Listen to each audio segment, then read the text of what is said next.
You won't believe what just happened to one of Kenya's biggest digital creators in America. His entire Instagram gone, vanished, over 330,000 followers wiped out overnight.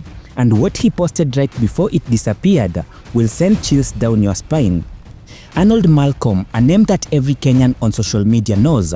This man built an empire from the ground up, living in the United States, creating content that resonated with hundreds of thousands of people back home and across the diaspora.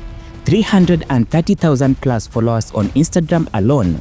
Brand deals, influence, visibility, the kind of digital presence most creators only dream about.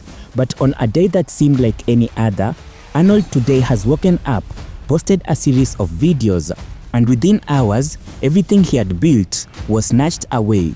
No warning, no explanation, no transition, period, just darkness, a blank page where a thriving account once stood. Now, the question that everyone is asking is, what exactly did Arnold post that was so dangerous, so controversial, so explosive that it triggered the complete erasure of his digital identity? Now, here is where it gets intense. Just hours before his account vanished, Arnold Malcom uploaded multiple videos, and these were not your typical lifestyle clips or comedy skits. No, these videos featured a Russian man, a white man of Russian origin, who had been spotted repeatedly in the company of young Kenyan women. Now, the context of these videos raised serious eyebrows. The footage showed interactions that many viewers described as uncomfortable, transactional, and deeply exploitative. Arnold did not hold back. He shared his video after video, each one more revealing than the last one. Commentary sections across Kenyan social media exploded, and people were tagging friends, sharing screenshots and demanding for answers.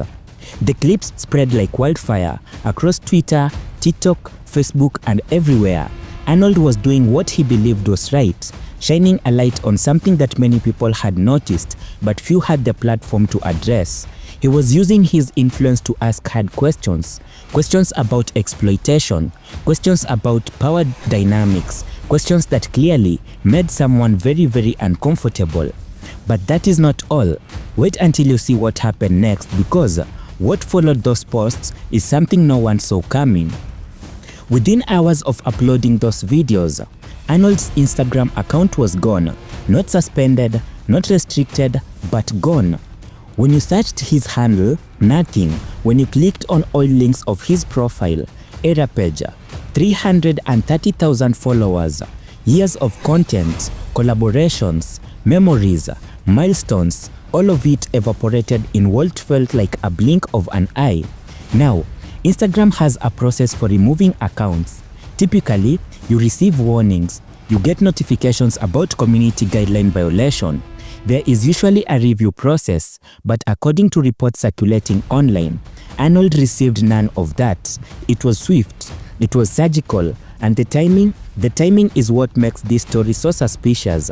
Not a week after the videos, not 3 days, hours, and let that sink in. The man posts contents exposing a Russian individual, interactions with Kenyan women, and hours later, his entire digital footprint on that platform is erased. Coincidence? The internet does not think so. The Kenyan online community erupted, and I mean erupted. Hashtags have started trending, diaspora groups on Facebook are on fire, and content creators across East Africa have begun posting in solidarity, demanding for answers from Meta, the parent company of Instagram. People are furious, not just because of a popular creator lost his account, but because of what it symbolized. The message it sent was chilling. If you speak up, if you expose certain people, if you shine a light in the wrong direction, you will be silenced.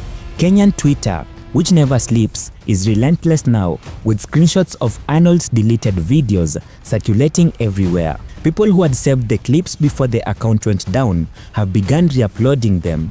The Streisand effect is in full motion. Then everything that someone apparently wanted buried is now being seen by millions, more than it ever would have been on Arnold's page alone. Whoever orchestrated this removal, if it was orchestrated, made a catastrophic miscalculation.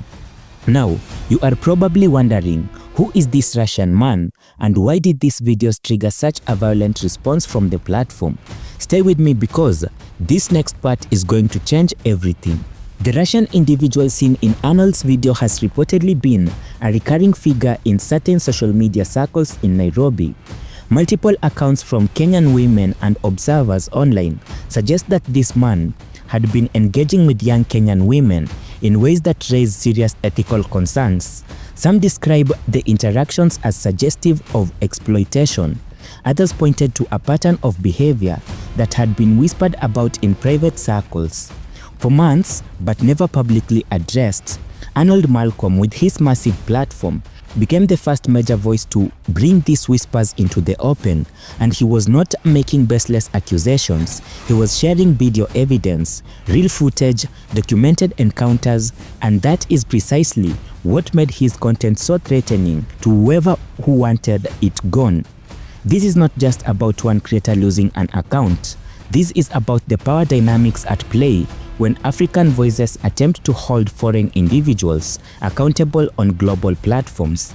This is about who gets protected and who gets silenced. The implications are staggering. As of now, Arnold Malcom has not fully addressed the situation.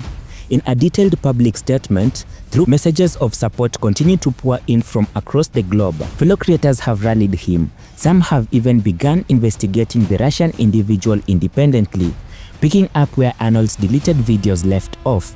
The community is not letting this die. Questions remain unanswered. Did someone mass report Arnold's account to trigger an automated removal? Was there a direct complaint filed by the individual featured in the videos? Or did Meta act on its own based on content flags? And this is the theory gaining the most traction online. Did someone with resources and connection pull strings behind the scenes to make a problem disappear? We do not have confirmed answers yet, but the pattern, the theme, the precision, all of it paints a picture that is impossible to ignore. Now, here is what I need you to understand. What happened to Arnold Malcom is not an isolated incident. Content creators across Africa have been facing suppression, shadow banning, and account removals for years, often when they address topics that challenge powerful individuals or uncomfortable narratives. Arnold's story is a mirror reflecting a much larger crisis in our digital freedom and accountability. If a man with over 330,000 followers can be arrested in hours, what does that say about the rest of us? What does that say about the platforms we trust with our voices? Drop your thoughts in the comments below. Share this video because stories like this need to be heard, not to be buried. And if you have not already, subscribe and hit that notification bell because this story is far from over. And when the next chapter breaks, you will want to be here for it.